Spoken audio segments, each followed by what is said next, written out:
Guys, it's spooky season, so this Saturday, that's right, this Saturday, 1 p.m. Eastern Standard Time, we're going to do a Halloween live stream. Wear your costumes. Andy, what are you dressing as? I don't know. I didn't think I'd get this far in life. Either way, there are posts on Instagram and Facebook asking for like spooky Halloween songs we can listen to on the live stream. We're going to hit a bunch of cool, fun stuff and have a grand old time. We'll see you there.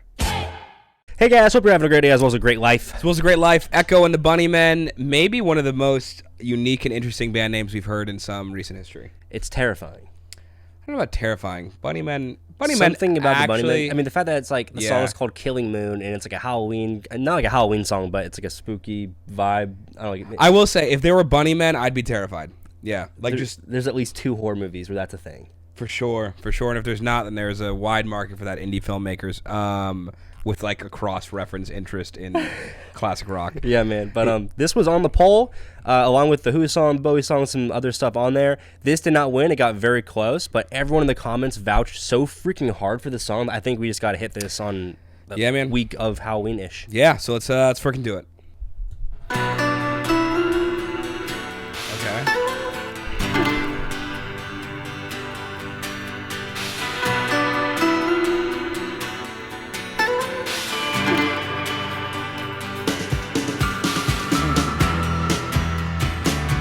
I love the reverbed keys. Oh, yeah. Under blue moon I saw you, so soon you'll take me up in your arms, too late to beg you or cancel it, though I know it must be the killing time, unwillingly mine. Fate up against your will,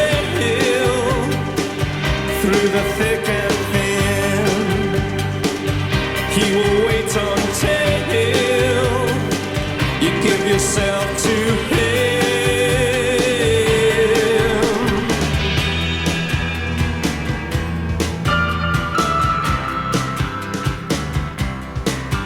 In starlit nights I saw you, so cruelly you kissed me. Your lips a magic world, your sky all hung with jewels. The killing moon will come too soon. Fate up against your will, through the thick and thin, he will wait until you give yourself to him.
Unwillingly mine.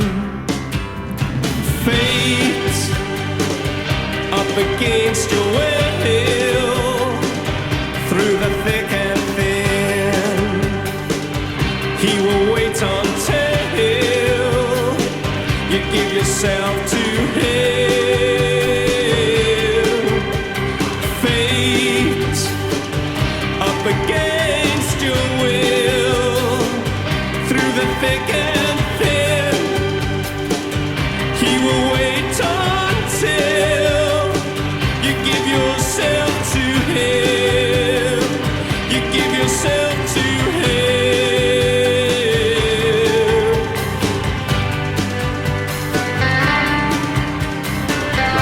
Love the auxiliary percussion.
I love the dissonance of that solo, especially at the end. Yep. As it's fading out, he's going to add those little intervals. Man, it was so pleasantly surprising. Atmospheric in every sense of the way. Very atmospheric. Just some quick thoughts off the bat.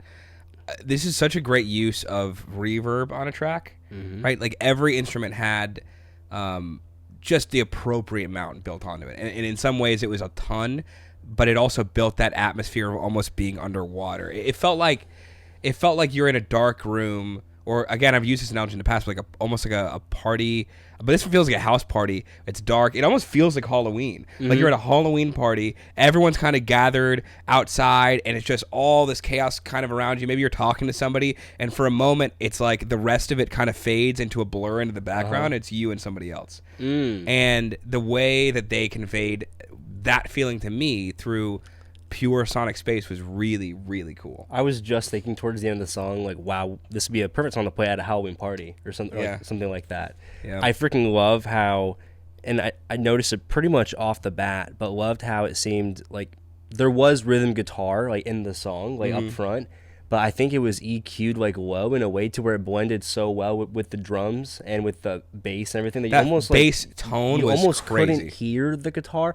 It was definitely there because it's hitting frequencies that you don't like hear from a bass per se. I doubt he had some like kind of thing like. I think it actually just was the bass with the fuzz. Do you think so? I think it was like a just really distorted bass because there wasn't much low end in the song for a lot of it. Because I think it was mainly coming from that really dirty bass. Maybe. Either way, it was done really, really masterfully. Also, I thought there was auxiliary percussion at one point. I was wrong for one. I'm almost like 10 seconds later, it turned out it was like guitar or some stringed instrument on both sides that was just like strumming aggressively to where you could only kind of hear the strum instead of the note. And about halfway through the song, because I saw the length of the song before we started, I was like past the second chorus, I was like, man, I love it so far. It's really good. But I don't know if I could do another 2.5 minutes of this. And like I think that it would overstay its welcome. And I was like, doing what it was doing. I felt like they already did a bridge, so I was like, what are they going to do for the rest of it? I hope they don't do 2 more verses. And them going into that and adding that rhythm jangly thing was so perfect. And I was like, yep, time flew by. That was amazing. It was such a smart choice in the production side and the writing side. It was just really, really good. It absolutely let you almost just dial yourself back and kind of go into like a semi-conscious state while you're listening. Absolutely. It's like an invitation to the sauce, almost is what it's it like felt an invitation to the sauce, like where it's cradling you. Yeah, like a whatever when you go like a graduation party letter, and you're like, yeah, save the date on our beautiful boy Donald is graduating. He's got a 2.6 GPA, and he's doing his best as well as we can hope. That's exactly what this song was. Yeah. But yeah, I freaking love how the whole rhythm section, and it felt like the drums weren't like super like loud in the mix. Yeah. It was very kind of like under like the cusp of the wave almost, and just giving that freaking support and letting you rhythmically feel all it's satisfied. Something we've heard from a lot of like early 50s or like late 50s, early 60s stuff where the drums are kind of like the rhythm section is kind of tucked more than it be in like the late 60s, early 70s. And I love that when you make the Beatles do it a lot too, where they'll take a loud instrument or a loud thing, loud bass, loud drums, and they'll tuck it super low so you get the same energy from it. Like you feel the energy of those things, but it doesn't feel loud, and it allows you to have an atmosphere while still having drive. Yeah, it's not taking over the track completely or anything like that. Yeah. What year did the song come out? 80 something, 80. I was gonna say because it also 84. felt like it More had modern. some kind of new wave type of feel to it at the same time, but. Freaking love it. What are we rating this? This is one of those songs where it feels hard to say off the bat. Like, will I enjoy this song a year from now? Would I come back to it? So then let's not do a 3, 2, 1. I think I might, just due to the band name, to be honest with you.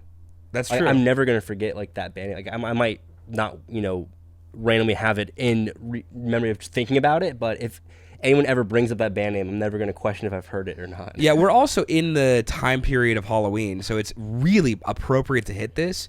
The Halloween party thing is apt. Like, I can't imagine. I'm sure we'll be at Halloween parties, and I'm going to either put this on if we're having one, or if we're somewhere else, we're going to be like, hey, you should put on Killing Time by Echo and the Bunnymen. I like it. I like this song. I think I could drive home, like, from, like, a late night outing. It's, like, 2, 3 a.m. in the morning or something. Yeah. and whether the night went good or bad, like let's say it went really good or really bad, I could see in either case I'm listening to this song and just kind of like sitting in that feeling like on my way home, and it somehow could fit both. I feel like it's either a B+ or an A- is my initial feeling. But I also feel like it does more than that rating would suggest. Yeah. Like it hits a certain feeling so precisely and an atmosphere so precisely that in some regards it could be like A+ or S. It could be amazing in that context. Like Halloween Time, that's like one of the best songs you could play. Again, driving home late at night, 3 a.m., whether you had a good or bad night. But if you had a certain magnitude of a night, like if it was just a normal night, you're like, oh, it was all right. I wouldn't play this. For sure. It has to either be like really good or really bad. Yeah. You know what I mean? I freaking love the last 2 minutes of the song. I love it too. Where it's super lost in the sauce. Like it feels like the first half of the song, you almost like don't get his vocal style yet. But by the time the song is wrapping up, or you forgot you're even listening to a song and then it's ending and you're like, oh crap! Like it feels like you kind of get his vocals more by that point. I'm feeling like A. I could feel A-. I just don't like using minus as a term. Like, you know, not to be too politically correct or anything. But I don't know. I just yeah. I think it's fair. I also don't like B for it. I think for me I'm feeling A. I think that's fair. Like I said, the B+ or A-, it sounds, even when I say it, incorrect as far as like I liked it more than that. Yeah. Like it had feelings for me that I thought were super unique that I haven't experienced before. But I also don't think it was maybe meant to be a super crazy prolific song. It was just a really cool, intimate moment, feeling, like being shared. Yeah. So I don't know what to rate that. We're not Nostradamus. Also, he didn't get a lot right, so I rate it a soft A. Turns out we're Nostradamus. This is a soft A. This is a soft That's my A. thing. I'm not gonna go A-, but I'll say a soft A. That's fair. And a solid A is like right there. Very hard. And a strong A is like it's pushing. It's pushing. So this A+, is a soft but- A. Okay. Sounds good. All right. Well, now we've discovered the new rating system for Andy and Alex. I hope you enjoyed the video.